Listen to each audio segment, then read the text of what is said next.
Welcome to the chemistry by V Lakshmi.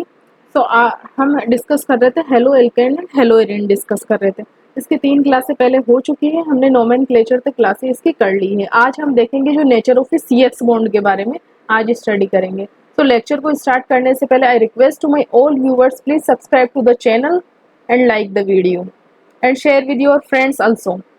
ठीक है, तो नेचर ऑफ CX बॉन्ड को समझने के लिए सबसे पहले हम पढ़ेंगे इलेक्ट्रोनेगेटिविटी का कॉन्सेप्ट। सो इलेक्ट्रोनेगेटिविटी क्या होता है? अगर कोई कोवलेंट बॉन्ड है, जैसे कि कार्बन और किसी भी अदर एटम के बीच में क्या बनता है? कोवलेंट बॉन्ड बनता है। जैसे कि ये फ्लोरीन का हो गया, कार्बन और फ्लोरीन के बीच में ये जो बॉन्ड है ये कैसा है? कोवलेंट बॉन्ड है। कोवलेंट बॉन्ड कैसे बनता है? एक इलेक्ट्रॉन किसने दिया? कार्बन ने दिया, एक इलेक्ट्रॉन फ्लोरीन ने दिया और एक एक इलेक्ट्रॉन की शेयरिंग से क्या बन गया? ये बॉन्ड बन गया। ठीक है, कोवलेंट बॉन्ड का फॉर्मेशन हो गया। कोवलेंट बॉन्ड कैसे बनता है? इलेक्ट्रॉन की दो एटम्स के बीच में बॉन्ड फॉर्मेशन हो रहा है, वो अपने एक एक इलेक्ट्रॉन शेयर करते हैं और बॉन्ड बना लेते हैं, जिससे हम क्या बोलते हैं? कोवलेंट बॉन्ड बोलते हैं। लेकिन यहाँ पे है ना कार्बन और जो फ्लोरीन है, अब जैसे हम ना पीरियोडिक टेबल में जाते हैं, अगर लेफ्ट टू राइट जाते हैं ना, तो क्या होता है? जेड इफेक्टिव इंक्रीज होता है। इसलिए क्या होता है कि लेफ्ट टू राइट जाने पे इलेक्ट्रोनेगेटिविटी इंक्रीज होती है ना। ये पीरियोडिक टेबल में लेफ्ट टू राइट जाने पे इलेक्ट्रोनेगेटिविटी क्या होती है? इंक्रीज होती है। वही है ना ग्रुप में है ना अप टू डाउन जाने पे क्या होती है? इलेक्ट्रोनेगेटिविटी क्या होती है? डिक्रीज होती है, क्योंकि जेड इफेक्टिव क्या होता है? डिक्रीज होता है। ठीक है, और पीरियोडिक टेबल में जो हाईएस्ट इलेक्ट्रोनेगेटिविटी किसकी होती है? फ्लोरीन की होती है ना। और जो हेलोजन से बात करें, फिर क्लोरीन आएगा, फिर ब्रोमीन आएगा और फिर आयोडीन आएगा। तो सबसे हाईएस्ट जो पूरी पीरियोडिक टेबल में जो इलेक्ट्रोनेगेटिविटी होती है वो किसकी होती है? फ्लोरीन की होती है। ठीक है, उसके बाद में है ना अप टू डाउन जाने पे क्या हो रहा है? इलेक्ट्रोनेगेटिविटी डिक्रीज हो रही है। तो अप टू डाउन जाने पे क्या होगा? यहाँ से अप टू डाउन जाने पे इलेक्ट्रोनेगेटिविटी क्या होगी? डिक्रीज होगी। ठीक है, ये हमने हेलोजन्स की इलेक्ट्रोनेगेटिविटी का ऑर्डर देख लिया। क्या हुआ? सबसे ज्यादा फ्लोरीन की, फिर क्लोरीन की, फिर ब्रोमीन की एंड देन आयोडीन की है ना इलेक्ट्रोनेगेटिविटी होगी। अब जैसे है ना कार्बन और ये फ्लोरीन है, अब पूरी पीरियोडिक टेबल में क्या है? जो है ना फ्लोरीन की इलेक्ट्रोनेगेटिविटी सबसे ज्यादा होती है। कितनी होती है? पॉलिंग स्केल पे इसकी इलेक्ट्रोनेगेटिविटी 4 होती है और कार्बन की होती है 2.55 के अप्रोक्स होती है। तो यहाँ पे क्या है कि जो इलेक्ट्रॉन नेगेटिविटी है, दोनों की इलेक्ट्रॉन नेगेटिविटी में डिफरेंस है। ठीक है ना, इलेक्ट्रोनेगेटिविटी का डिफरेंस कितना हाईएस्ट है यहाँ पे ना कार्बन और फ्लोरीन में। ठीक है, तो यहाँ पे क्या है कि और इलेक्ट्रॉन नेगेटिविटी होती क्या है? ये जो बॉन्ड बना है किन्हीं भी दो एटम्स के बीच में, अगर ये देखो दोनों एटम अगर सेम से होंगे तो इस जो बॉन्ड बना है ना, एक इलेक्ट्रॉन इसने दिया, एक इलेक्ट्रॉन इस ने दिया, तो इन दोनों के बीच में जो बॉन्ड बनेगा ना, इस जो बॉन्ड के इलेक्ट्रॉन्स रहेंगे, इलेक्ट्रॉन डेंसिटी रहेगी इन दोनों एटम्स के ना बीचों बीच रहेगी, है ना। तो ये वाला जो बॉन्ड होगा ना वो कैसा रहेगा? नॉन पोलर रहेगा। ठीक है, ना तो किसी पे पॉजिटिव, ना तो इस पे पॉजिटिव चार्ज जनरेट होगा, ना किसी पे नेगेटिव चार्ज जनरेट होगा। तो ये कैसा बॉन्ड होगा? नॉन पोलर रहेगा। लेकिन अगर यही दोनों एटम, जैसे एक ए हो गया और एक बी हो गया, ठीक है, और अगर है ना बी की इलेक्ट्रॉन नेगेटिविटी क्या है? ए से ज्यादा है ना, बी की इलेक्ट्रॉन नेगेटिविटी ए से ज्यादा है, तो ये ये कोवलेंट बॉन्ड का जो इलेक्ट्रॉन पेयर है ना, ये बीचों बीच ना रह के जिस एटम की इलेक्ट्रॉन नेगेटिविटी ज्यादा है उसकी तरफ चला जाएगा। ठीक है, तो इस पे बी पे क्या आ जाएगा? पार्शली नेगेटिव चार्ज आ जाएगा और ए पे क्या आ जाएगा? पार्शली पॉजिटिव चार्ज आ जाएगा। ठीक है, तो ये कैसा बॉन्ड हो गया? ये पोलर बॉन्ड हो जाएगा, क्योंकि चार्ज जनरेट हो गया ना, तो बॉन्ड कैसा होगा? पोलर बॉन्ड हो गया।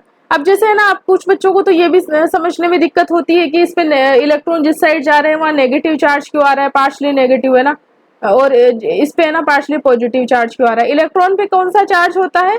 -1.6 इंटू 10⁻⁻19 कूलम होता है एक इलेक्ट्रॉन पे चार्ज। ये कैसा है? नेगेटिव चार्ज है। तो जिस एटम की तरफ ये इलेक्ट्रॉन का चार्ज जाएगा उस पे कौन सा चार्ज आएगा? नेगेटिव चार्ज ही आएगा। और अब ये जो पहले बीचों बीच है ये इलेक्ट्रॉन पेयर, अगर दोनों एटम अगर सेम थे, मतलब दोनों की इलेक्ट्रॉन नेगेटिविटी सेम थी, है ना। ठीक है, लेकिन अगर यहाँ पे अब यहाँ से बीचों बीच से इलेक्ट्रॉन अगर बी की तरफ शिफ्ट हो गए तो इस पे अगर नेगेटिव चार्ज चला जाएगा तो उसके विपरीत कौन सा चार्ज होता है? पॉजिटिव चार्ज रहता है। तो इस पे इसीलिए ए पे क्या आ जाएगा? पार्शली पॉजिटिव आएगा। ठीक है, और अगर इस टाइप से अगर चार्ज जनरेट हो जाता है तो बॉन्ड कैसा हो जाता है? पोलर कोवलेंट बॉन्ड होगा। ये कैसा होगा? पोलर कोवलेंट बॉन्ड होगा। और अगर दोनों अगर एटम एक जैसे ही हो, वहां इलेक्ट्रोनेगेटिविटी का डिफरेंस नहीं हो, तो वो कैसा होगा? नॉन पोलर कोवलेंट बॉन्ड होगा। ठीक है, तो हमारे पास जो हेलोजन है, कार्बन हेलोजन जो बॉन्ड है, जैसे कि हमने एग्जांपल लिया फ्लोरीन लिया, तो कार्बन हेलोजन जो बॉन्ड है वो कैसा है, इसकी इलेक्ट्रोनेगेटिविटी 4 है और इसकी इलेक्ट्रोनेगेटिविटी 2.5 है ना, ठीक है।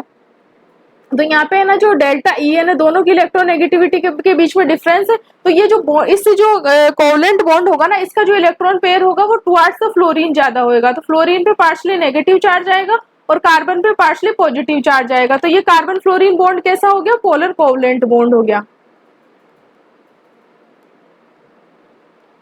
कैसा बॉन्ड हो गया, पोलर कोवलेंट बॉन्ड हो गया। अब जैसे इन जनरल अगर साधारण भाषा में बताए कि इलेक्ट्रॉन नेगेटिविटी क्या होती है, तो इलेक्ट्रॉन नेगेटिविटी किसी भी एटम की वो पावर है जो कि है ना, इलेक्ट्रॉन नेगेटिविटी क्या है, जैसे दो एटम है ए और बी है, अगर ये है ना कोवलेंट बॉन्ड है ना, एक एक इलेक्ट्रॉन की शेयरिंग से इन्होंने, भाई एक इलेक्ट्रॉन है ना, एक इलेक्ट्रॉन इसने दिया और दूसरा इलेक्ट्रॉन इसने दिया, ठीक है। तो इन्होंने है ना एक एक इलेक्ट्रॉन की शेयरिंग करी और ये आपस में ये बॉन्ड बना लिया। अब हो सकता है कि अगर इन्हें की इलेक्ट्रॉन नेगेटिविटी आपस में कंपेरेबल रहेगी, जैसे कि CH है ना, तो कंपेरेबल रहेगी, तो इस कोवलेंट बॉन्ड का जो इलेक्ट्रॉन जो है ना इलेक्ट्रॉन्स होंगे ना, तो वो है ना इन दोनों जो एटम्स होंगे इनके बीचों बीच में उपस्थित रहेगी इलेक्ट्रॉन डेंसिटी। लेकिन अगर एक है कि भाई शेयरिंग तो कर ली, चलो शेयरिंग से तो बॉन्ड बना लिया, लेकिन एक की पावर ज्यादा है कि मैं खींच लूंगा इसे, मेरी तरफ रखूंगा ये जो ये इलेक्ट्रॉन पेयर है, ठीक है, कोवलेंट बॉन्ड का। और कोवलेंट बॉन्ड क्यों बनाते हैं, ऑक्टेट कंप्लीट करने के लिए बनाते हैं, मतलब स्टेबिलिटी के लिए बनाते हैं, क्योंकि इनर्ट गैस का जो इलेक्ट्रॉनिक कॉन्फ़िगरेशन गेन करने के लिए। अगर बी की इलेक्ट्रॉन नेगेटिविटी ज्यादा है, बी की है कि भाई चलो हमने साझा करके हमने बॉन्ड बना लिया, हमने स्टेबिलिटी गेन कर ली, लेकिन फिर भी है ना मैं इसे ज्यादा रखूंगा, मेरी तरफ रखूंगा इस इलेक्ट्रॉन पेयर को। तो यही जो पावर होती है ना एटम्स की, है ना, वो ही इलेक्ट्रॉन नेगेटिविटी होती है। अगर इसने इस इलेक्ट्रॉन पेयर को कोवलेंट बॉन्ड के को खुद की तरफ रख लिया, तो इस पे तो क्या आ जाएगा, इलेक्ट्रॉन का चार्ज मतलब नेगेटिव चार्ज आ जाएगा, पार्शियली नेगेटिव चार्ज आएगा, और ए के पास क्या हो जाएगा, पार्शियली पॉजिटिव चार्ज आ जाएगा, ठीक है। तो ये इस टाइप का जो बॉन्ड होता है ना, ये क्या होता है, पोलर कोवलेंट बॉन्ड हो जाता है। पोलरिटी आ गई, चार्ज का जनरेट होना मतलब पोलरिटी आना, तो इस टाइप का जो बॉन्ड होता है इसे क्या बोलते हैं, पोलर कोवलेंट बॉन्ड बोलते हैं।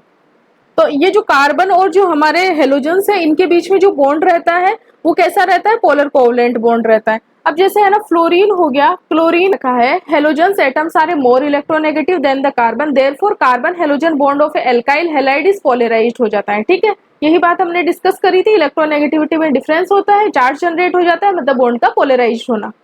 The carbon atom bears a partially positive charge whereas the halogen atom bears a partially negative charge। ये हेलोजन पे पार्शियली नेगेटिव हो गया और ये कार्बन पे पार्शियल पॉजिटिव हो गया। As we go down the group in the periodic table, the size of the halogen atom की साइज तो क्या होती है, इंक्रीज होती है, ठीक है, अप टू डाउन जाने पे। And fluorine atom is smallest होता है एंड आयोडीन एटम क्या होता है, सबसे लार्जेस्ट होता है, ठीक है। Consequently, the carbon halogen bond length also increases, मतलब CF से अगर कार्बन फ्लोरीन बॉन्ड से अगर हम अप टू नीचे की तरफ जाते हैं, कार्बन आयोडीन बॉन्ड तक जाते हैं, तो जो कार्बन और हेलोजन की जो बॉन्ड लेंथ होगी ना वो इंक्रीज होगी। Some typical bond length, bond enthalpy and dipole moment are given in a table 6.2, ठीक है। ये देख लेते हैं। Alkyl halides are best prepared from alcohol which are easily accessible, मतलब अल्कोहल का है ना फर्मेंटेशन से अल्कोहल बना लेते हैं, जो भी शुगर केन जूस होता है, तो इजीली एक्सेसिबल क्या है, अल्कोहल से। इस पे क्या होता है कि सब्स्टिट्यूशन रिएक्शन करके हम है ना एल्काइल हैलाइड्स बना सकते हैं। अब देखो यहाँ पे देखो इस टेबल से, देखो ये है फ्लोरीन है, ये क्लोरीन है, ये ब्रोमीन है और आयोडीन है, ठीक है। अप टू डाउन जाने पे क्या हो रहा है, इलेक्ट्रोनेगेटिविटी डिक्रीज हो रही है, मतलब पोलरिटी डिक्रीज होगी। डाइपोल मोमेंट देखो कितना है,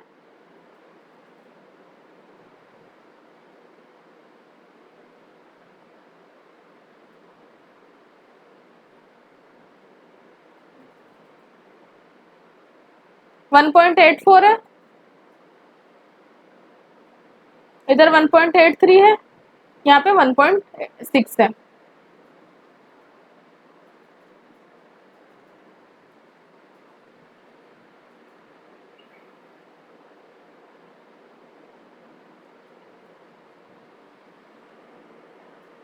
अब यहाँ पे आप एक चीज ऑब्जर्व कर रहे होंगे कि जो है ना जो कार्बन फ्लोरीन बॉन्ड है, यहाँ पे ये किसका डाइपोल मोमेंट है, कार्बन फ्लोरीन बॉन्ड का है, ये कार्बन क्लोरीन बॉन्ड का है। तो कार्बन क्लोरीन जो बॉन्ड है उसका स्लाइटली ज्यादा है कार्बन फ्लोरीन से, स्लाइटली ज्यादा है। देखो ये 860 है, ये 847 है, तो ज्यादा किसका है, कार्बन फ्लोरीन बॉन्ड का है ना जो डाइपोल मोमेंट क्या है, थोड़ा सा ज्यादा है।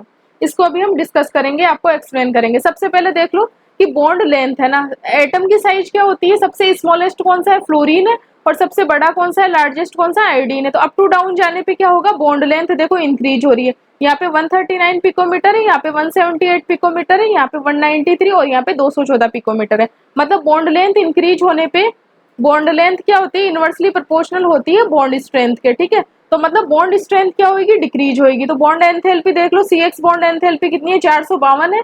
यहाँ पे ये 351 किलो जूल है पर मोल है, यहाँ पे 293 किलो जूल पर मोल है, और यहाँ पे 234 किलो जूल पर मोल है। मतलब अप टू डाउन जाने पे क्या हो रहा है, बॉन्ड स्ट्रेंथ क्या हो रही है, डिक्रीज हो रही है, और बॉन्ड लेंथ क्या हो रही है, इंक्रीज हो रही है, ठीक है। अब है ना अप टू डाउन जाने पे क्या होता है, एन इंक्रीज होता जाता है। जैसे इसमें तो कौन सा एन इज इक्वल टू क्या रहेगा, 2 रहेगा, यहाँ पे एन इज इक्वल टू 3 रहेगा, एन इज इक्वल टू 4 रहेगा, एन इज इक्वल टू 5 रहेगा। तो अप टू डाउन जाने पे एन इंक्रीज होता है, मतलब है ना जो साइज होता है ना वो इंक्रीज होता है, ठीक है। साइज इंक्रीज होएगा तो बॉन्ड लेंथ इंक्रीज होएगी, और बॉन्ड लेंथ इंक्रीज होएगी तो बॉन्ड स्ट्रेंथ क्या होएगी, डिक्रीज होएगी। अब ये जो पोलैरिटी वाला कॉन्सेप्ट बता देते हैं, डाइपोल मोमेंट वाला, कि क्यों CCl बॉन्ड के डाइपोल मोमेंट CF बॉन्ड से थोड़ा सा ज्यादा होता है।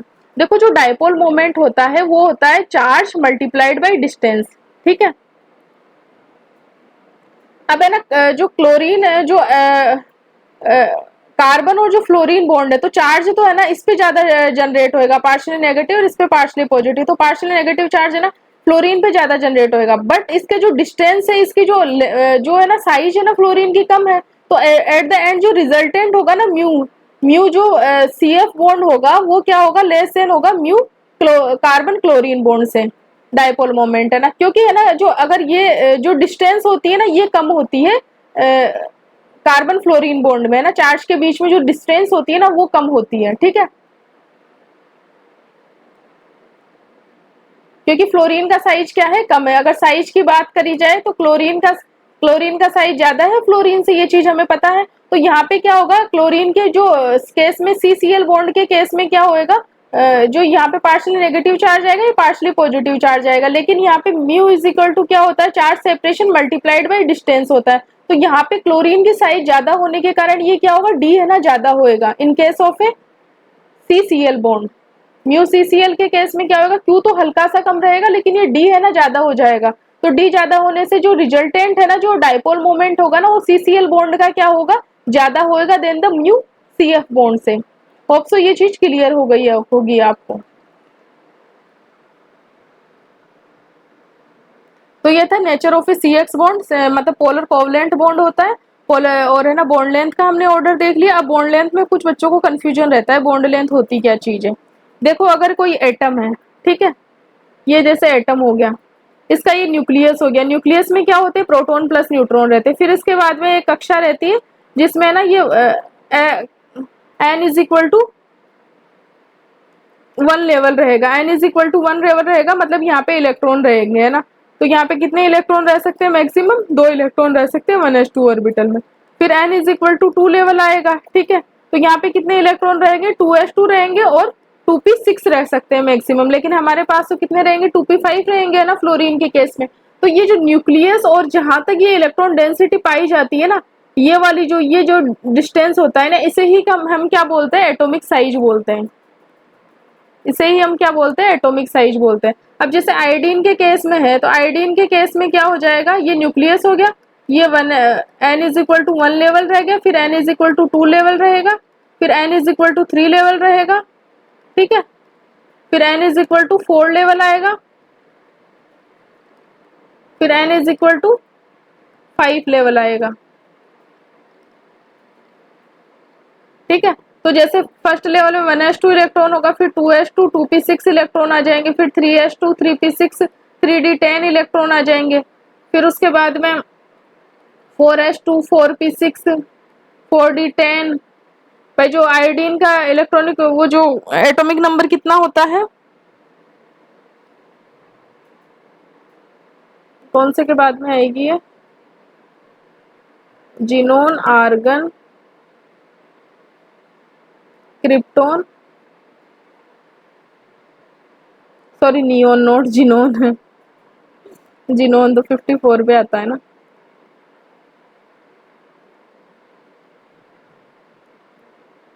नियोन और फिर जिनोन, ठीक है। ये कितने पे आता है? ये 10 पे, ये 18 पे, ये 36 पे और ये 54 पे, ठीक है। तो इससे पहले है ना फ्लोरीन आ गया, क्लोरीन आ गया, ब्रोमीन आ गया और ये आयोडीन आ गया। तो आयोडीन का कितना हो गया? 53 होता है ना, ठीक है। तो इसमें ना देखो n is equal to 1 level, 2 level, 3 level, 4 level, और जो इसके जो वैलेंस सेल होगा ना, ये n इज इक्वल टू जो 5 होगा ना, ये वैलेंस सेल होगा इसका, ठीक है। ये क्या होगा? इसका वैलेंस शेल होगा।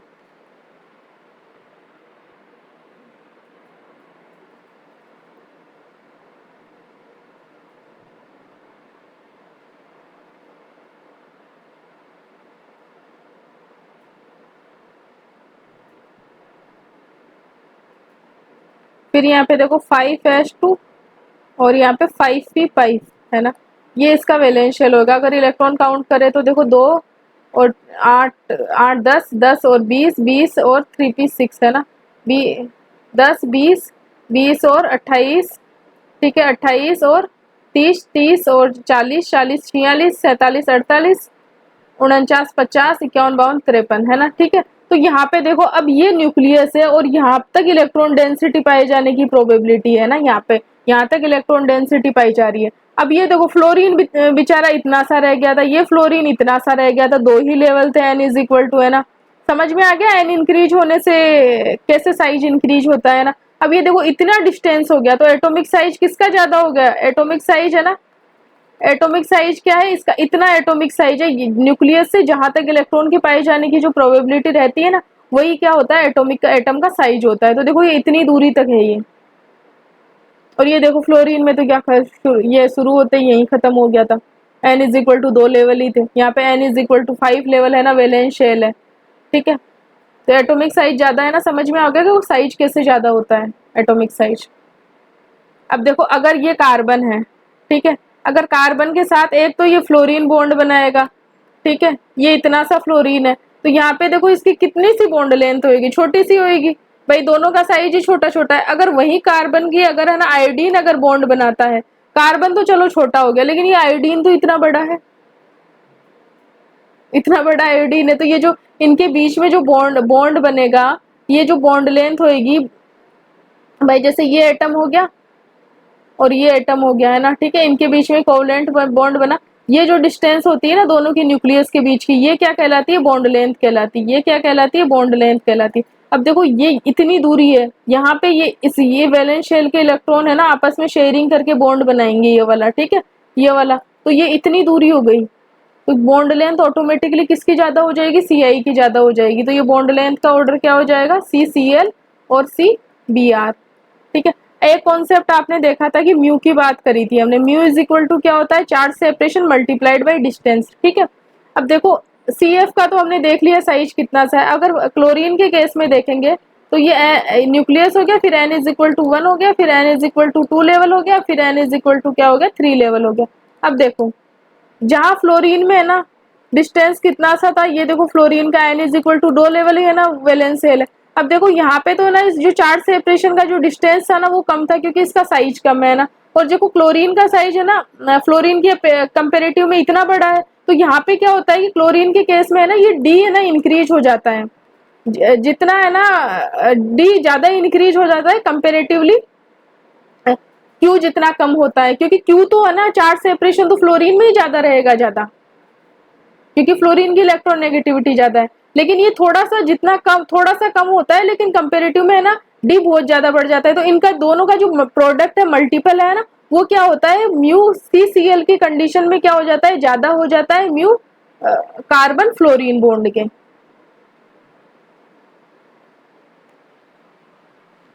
होप सो आपको ये चीजें पसंद समझ में आ गई होगी, पसंद तो क्या कहें। अब नेक्स्ट लेक्चर में हमने ये छोटे छोटे पॉइंट्स डाले हैं कि nature of A CX bond क्या होगा। अब इसके बाद में हम आपको बता देंगे मेथड ऑफ ए प्रिपरेशन, एक एल्कोहल से करेंगे, एक है ना हाइड्रोकार्बन से करेंगे, एल्केन्स पे फ्री रेडिकल हेलोजिनेशन से, एल्कीन्स पे करेंगे एडिशन के द्वारा, and addition of a halogens का है ना एल्कीन पे, है ना। ये 3 मेथड है। फिर एक हेलोजन एक्सचेंज मेथड आ जाता है जिसमें फिंकेस्टलिन रिएक्शन और स्वार्ज रिएक्शन आती है। या फिर प्रिपरेशन ऑफ हेलोएरिन की बात कर लेंगे, जो बेंजीन होगा उस पर सब्स्टिट्यूशन लगाना, मतलब हेलोजन सब्स्टिट्यूएंट लगाना। डाइजोनियम साल्ट से बता देंगे, ये सारी चीज़ें करवा देंगे। छोटे छोटे लेक्चर्स बनाएंगे ताकि आप है ना इजीली इनको पढ़ सको। ये शायद 10-15 मिनट का ही लेक्चर बना होगा, इट्स 20 मिनट्स लेक्चर। तो आपको nature of A CX bond समझ में आ जाएगा इसमें। Thank you so much for watching this video.